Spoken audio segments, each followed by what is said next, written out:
लोकसभा के परिणाम के बाद विधानसभा के परिणाम बिल्कुल अलग थे।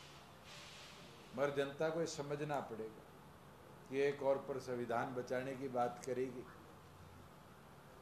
एक और पर मोदी को हराने की बात करेगी, मगर दोनों पृष्ठभूमियों में दोनों राष्ट्रीय पार्टियों ने जनता को धोखा दिया और उसका पर्दा दिन प्रतिदिन खुलता जा रहा है। कल लोकसभा स्पीकर का चुनाव था और उस चुनाव के अंदर कांग्रेस ने ये कहा कि हम अपना उम्मीदवार भी उतारेंगे, और आखिरी समय में दोनों पार्टियों का एक हो जाना ये साफ करता है कि सापनाथ और नागनाथ की दोनों की जो जोड़ी है वो देश में रीजनल ताकतों को कमजोर करने का प्रयास करे। और ये आने वाले दिनों में हरियाणा के राज्यसभा चुनाव में भी हमें साफ देखने को मिले। आज हरियाणा में विपक्ष का सबसे बड़ा दल कांग्रेस है और विपक्ष के नेता का ये कहना कि छोटे जो और दल है वो इकट्ठे होकर अपना कैंडिडेट लाए। मैं आज आपके इस कॉन्फ्रेंस में कहता हूं कि अगर असलियत में कांग्रेस चाहती है कि भारतीय जनता पार्टी से टकराव करे तो उनको हार जीत की ओर नहीं देखना चाहिए। आज संयुक्त तौर पर कोई भी ऐसा सामाजिक व्यक्ति जो हम सबको, प्रदेश को अच्छा नेतृत्व दे पाए, अगर कांग्रेस लाती है तो हम उसका समर्थन करने का काम करें। अगर कोई खिलाड़ी रिनाउंड जो देश के लिए गोल्ड मेडल लेकर आया हुआ है, देश के लिए निरंतर कॉमनवेल्थ, एशियन गेम्स, ओलंपिक्स के अंदर हिस्सेदारी कर पाया, उनको आगे लाने का काम करना चाहिए। और मुझे नहीं लगता ऐसा कोई व्यक्ति आएगा जो चाहे कांग्रेस हो, चाहे जननायक जनता पार्टी हो, चाहे वो लोकदल हो, चाहे निर्दलीय हो, हम सब मिलकर उसका समर्थन भी करेंगे। और ये पहला अवसर आएगा जब भारतीय जनता पार्टी को एक कड़ा मुकाबला भी दे देंगे। हार जीत तो सिक्के के दो पहलू हैं, मगर लीडर ऑफ ऑपोजिशन का ये कहना कि हमारे पास नंबर नहीं है, ये तो कांग्रेस की हार को पहले ही दिखाता है।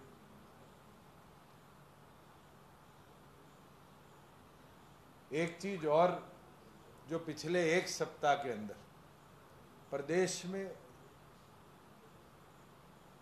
बड़ी खराब हुई है वो कानून व्यवस्था है। मैं अगर पिछले एक हफ्ते की कटिंग्स आपके सामने रखूं तो अलग अलग जिलों में इतनी घटना हुई है जो शायद पिछले 20 सालों में एक हफ्ते में भी कभी रिकॉर्ड ना हो।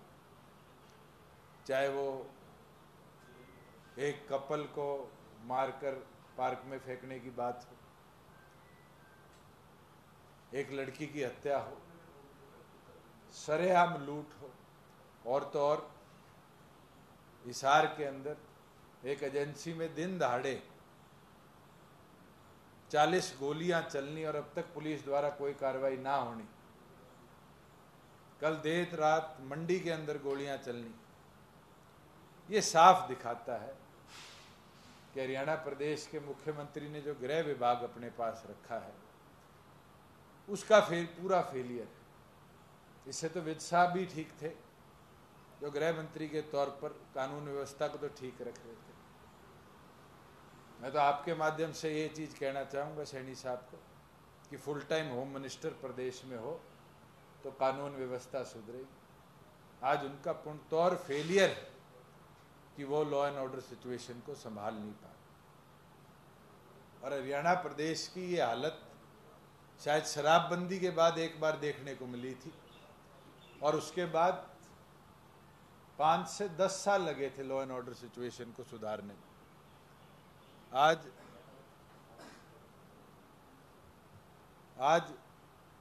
वही लॉ एंड ऑर्डर सिचुएशन दोबारा बदहाल होने का कारण आज की भारतीय जनता पार्टी की सरकार का पूर्ण तौर फेलियर है। और इस सरकार की कहीं ना कहीं कमी है कि पूरी तौर पर आज जो गुंडा तत्व है, जो अपराधी सोच के लोग, उनको खुला घूमने का निरंतर अवसर देने का काम करें। तो अब तो ये मांग करते हैं कि फुल टाइम होम मिनिस्टर प्रदेश में हो, कि एटलीस्ट लॉ एंड ऑर्डर को निरंतर मॉनिटर करे और इस व्यवस्था को सुधारने का काम।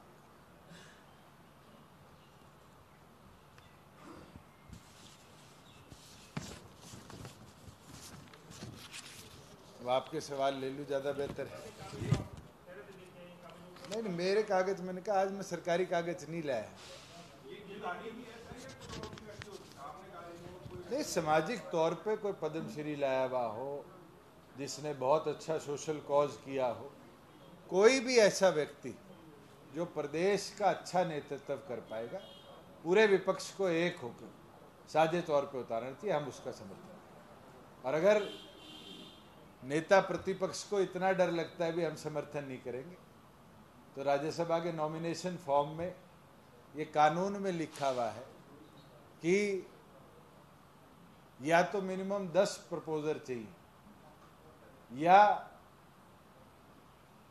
जो टोटल नंबर ऑफ एमएलए है उसका 10वां हिस्सा, तो 9 प्रपोजर चाहिए। हमारे साथ आज जितने साथी संगठन में जुड़े हुए हैं, उन सब के हस्ताक्षर हम कराने का काम करेंगे पहले तौर पर, मगर वो कैंडिडेट सामाजिक तौर पर हो, किसी पॉलिटिकल पार्टी से एफिलेटेड। सर, हुड्डा साहब का तो ये भी कहना है कि हम किसी के पास नहीं जाएंगे, अगर हमारे पास 15 से 16 लोगों के नाम आते हैं तब हम आगे बढ़ेंगे। नेता प्रतिपक्ष की मैच फिक्सिंग ये आज की नहीं है। ये मैच फिक्सिंग तो जब उनने अपने बेटे को टिकट दिलाई थी उस दिन तय होगी थी कि करनाल की सीट पर वो बाई देंगे, रोहतक में ये बाई देंगे, और 1:1 में लोकसभा देकर राज्यसभा सीट की ट्रेडिंग करेंगे। अगर कांग्रेस और बीजेपी की मिली भगत ना होती तो जिस हिसाब से हरियाणा के सटे हुए राजस्थान की 8 सीटें लोगों ने मोदी को हराकर कांग्रेस को, सीपीआई को देने का काम किया, वेस्टर्न यूपी को पूरी तौर पर साफ करने का काम किया, पंजाब के अंदर खाता भी नहीं खुला, हरियाणा के अंदर इन दोनों की मैच फिक्सिंग ने इस स्कोर को 5-5 किया ना, तो आज ये पूरी तौर पर भारतीय जनता पार्टी का सुपड़ा साफ भी प्रदेश से करा सकते। जी, अब लोकसभा चुनाव बीत चुके हैं, विधानसभा की बात कर रहे थे। विधानसभा में सारी पार्टियां तैयारी कर रही हैं अपनी अपनी, तो जेजेपी की क्या तैयारी रहेगी? आज से जो पदाधिकारी पिछले संगठन में थे, क्योंकि राष्ट्रीय अध्यक्ष द्वारा संगठन भंग कर दोबारा बनाने का आदेश दिया गया है, चुनाव की समीक्षा उन लोगों के साथ, कैंडिडेट्स के साथ बैठकर करी जाएगी। और 5 तारीख से जिलाधर डॉक्टर अजय सिंह चौटाला जी के साथ, कार्यकर्ताओं के साथ बैठक करके विधानसभा की तैयारियों में मैदान में उतरा जाए। हमारे पास लगभग 100 दिन, 110 दिन का आगे समय बाकी है, डिपेंडिंग कि सेकेंड वीक में होगा या 4th वीक में विधानसभा का चुनाव होगा। सभी कार्यकर्ता जब मैदान में वॉर फुटिंग पे आएंगे तो मजबूती के साथ संगठन को आगे ले जा पाएंगे। पिछली पृष्ठभूमि को आंकना जरूरी है, मगर नई तैयारी करनी जरूरी है। और बदलाव के अंदर मैं तो ये मानता हूं कि जनता, जननायक जनता पार्टी का पूरा साथ।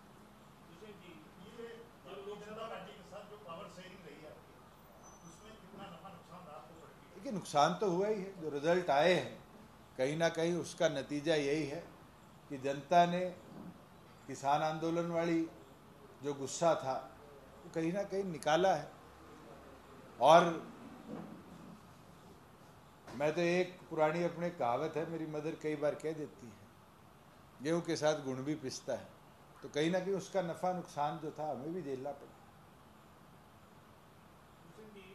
लोकसभा का चुनाव चल रहा था तो प्रचार प्रधानमंत्री खेल में गए थे, जेजेपी के कैंडिडेट से सामान्य तौर पर जो लोग पूछते थे सवाल, बाकी तो जो आपकी नीतियाँ नई सरकार में 4 साल रहे, उनके अलावा कि हमने आपको 75 बार के खिलाफ वोट दी, जेजेपी को वोट इसलिए दी कि बीजेपी के खिलाफ ये खड़े थे और हमें लगा था कि दुष्यंत जी सरकार बनाएंगे, वो वाला बातें खत्म हो गई। तो जेजेपी के साथ जाने, बीजेपी के साथ जाने का जेजेपी के साथ, तो वो लोग दोबारा क्या बीजेपी के साथ चले जाएंगे? तो एक क्वेश्चन, मैं तो एक चीज स्पष्ट कह सकता हूं कि आने वाले भविष्य में भारतीय जनता पार्टी के साथ जाने का कोई औचित्य नहीं बनता। जो परिस्थिति आज बनी है और जिस वजह से बनी है, वो जनता का गुस्सा जननायक जनता पार्टी के विरुद्ध में नहीं था। एंटी इनकम्बेंसी का सबसे बड़ा कारण भारतीय जनता पार्टी हमारे लिए रही है और हमने वो नतीजा भुगता है। और आने वाले भविष्य के लिए मुझे नहीं लगता कि ऐसा कोई सवाल है।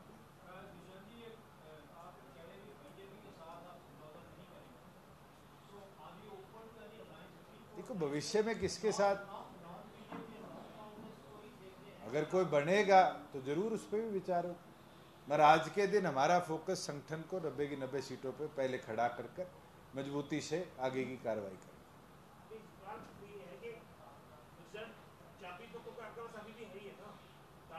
चाबी तो 29 तक रहेगी ना, चिंता करो। मैं कहा 2 चुनाव का तो इलेक्शन कमीशन का कोड है, वो चिंता नहीं करें।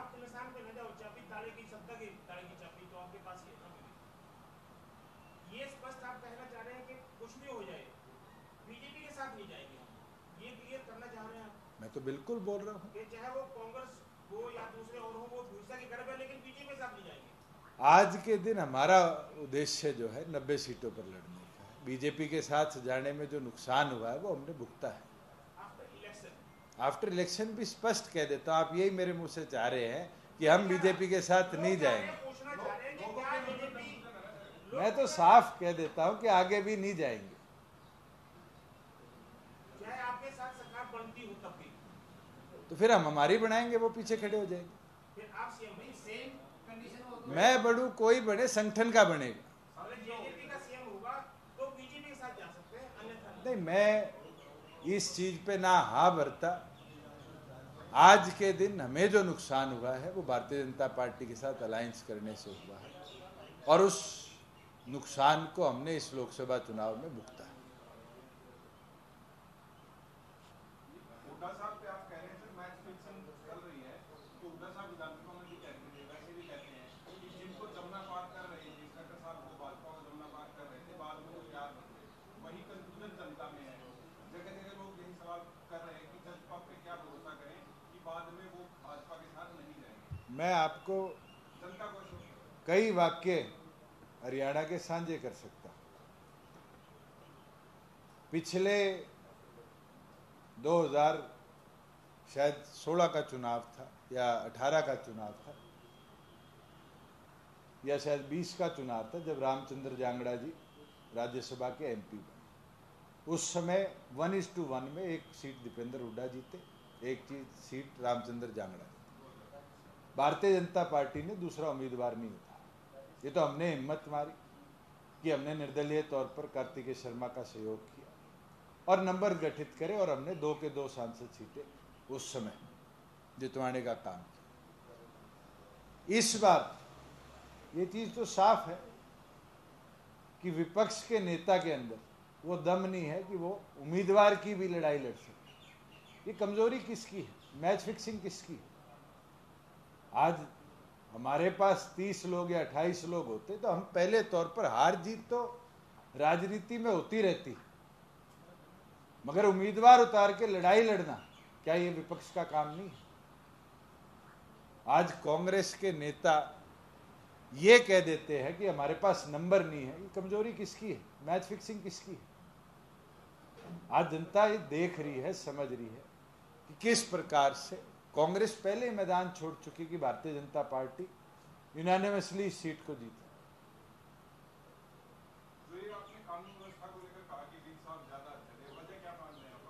देखो, आज के दिन मुख्यमंत्री पे 100 काम होते हैं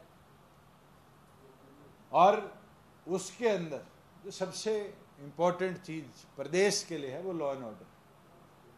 जिस तरह का लॉ एंड ऑर्डर फेलियर प्रदेश में दिखा है पिछले 10 दिनों में, ये साफ दिखता है कि मुख्यमंत्री का लॉ एंड ऑर्डर को दुरुस्त करने पर ध्यान नहीं है। स्टेज पे खड़े होकर ये कहना गुंडे प्रदेश छोड़ जाएंगे, और उसके बाद भी इस तरीके से वो तत्व प्रदेश को कमजोर कर रहे हैं, प्रदेश की व्यवस्था को बिगाड़ रहे हैं। ये साफ दिखता है कि हाथी के दांत दिखाने के कुछ और है, चबाने के कुछ और। ये दिखता है कि मुख्यमंत्री का लॉ एंड ऑर्डर की तरफ ध्यान नहीं है, कहीं ना कहीं सिर्फ मंच से बोलने पर उनका ज्यादा ध्यान। दुष्यंत जी, अकाली दल के साथ बहुत अच्छे संबंध आपके रहे हैं और अब वहाँ भी फूट पड़ गई है, कैसे देखते हैं आप? देखो, मेरे मीडिया के साथियों की नॉलेज से आया है, मैं मानता हूँ देश का सबसे पुराने संगठनों में से एक है, और व्यवस्था संगठनिक तौर पर संभालनी नेतृत्व का काम होता है। संगठन में लोग आएंगे भी जाएंगे भी। तो देवीलाल जी के साथ, सरदार प्रकाश सिंह बादल जी के साथ उस समय भी कितने लोग आए, उनको छोड़ के गए समय समय पर। मगर संगठन अगर मजबूत रहेगा तो फिर कोई आपको तोड़ नहीं सकता। देखो, अब वो तो उनके इंटरनल संगठन का इशू है, मगर रीजनल पार्टी एक ट्रेनिंग पार्टी होती है। बहुत से लोग ट्रेनिंग लेकर और फिर दूसरे राष्ट्रीय दलों की तरफ जाकर अपनी शुरुआत करते हैं। दूसरे भी 4.5 साल सरकार में रहने के दौरान आपको कभी लगा कि सरकार गलत डायरेक्शन में जा रही है और आपने कोर्स करेक्शन करने की कोशिश की? बहुत बार करी, बहुत चीज़ों पर करी और सुधरी। प्रदेश के अंदर बहुत सी चीज़ें हम सुधार पाए हैं। मैं तो शायद इंद्री के विधायक का बयान पढ़ रहा था, सड़क बनाना मेरा काम नहीं है। हमने तो सभी विधायकों को 25-25 करोड़ रुपया 2 साल दिया कि सड़कें सुधारो, आप ही रिकमेंडेशन दो, आप ही कराओ। ऐसा क्या हो गया कि 3 महीने बाद विधायक ये कहते मेरा काम नहीं। आज के दिन 20,000 किलोमीटर का रोड नेटवर्क अगर 4.5 साल में सुधारा है तो विजन के साथ ही सुधारा है। हमने महिलाओं को चाहे रिजर्वेशन दी हो, चाहे प्रदेश के अंदर डिजिटल लाइब्रेरीज बनाने की बात करी हो, जो हमारे तालाब मनरेगा आने के बाद कभी नहीं खुदे थे, हजारों की तादाद में उनको सुधारीकरण की बात हो, उन पे वॉकिंग ट्रैक बनाने की बात हो, कम्युनिटी सेंटर बनाने की बात हो। ये मुझे लगता है कि हमने सुधार की ओर ले जाने का ही काम किया था।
सुरेंद्र जी, मेरे ख्याल से 3 बार तो विधानसभा में इस चीज़ के बारे में कहा गया है। हजारों बार आप लोगों ने भी अलग अलग जगह यही सवाल पूछा है। हमने पहले दिन ही इसके खिलाफ इंक्वायरी भी करवा ली, उन लोगों के खिलाफ सख्ती भी करी, उन लोगों के अरेस्ट भी हुए जो लोग इन्वॉल्व थे। कई जिले नहीं थे, एक ही जिला था सोनीपत, जिसके अंदर शायद 1 दिन परमिट इशू हुए थे और उस परमिट के बाद भी डिस्पैच नहीं हुई। उसके बाद अगर किसी वेंड के अंदर से इलीगली कोई चीज़ सप्लाई हुई, मूव हुई, उसके खिलाफ सख्ती उस समय भी करेगी। अगर कोई फ्रेश इन्वेस्टिगेशन होगी तो मुझे नहीं लगता कि इसका कोई मैटर हमने कभी मना किया कि कार्रवाई ना करो। हमने तो पहले दिन से कहा था किसी ने कोई एक्ट अकॉर्डिंग टू लॉ नहीं किया उसके विरुद्ध कार्रवाई हम करेंगे।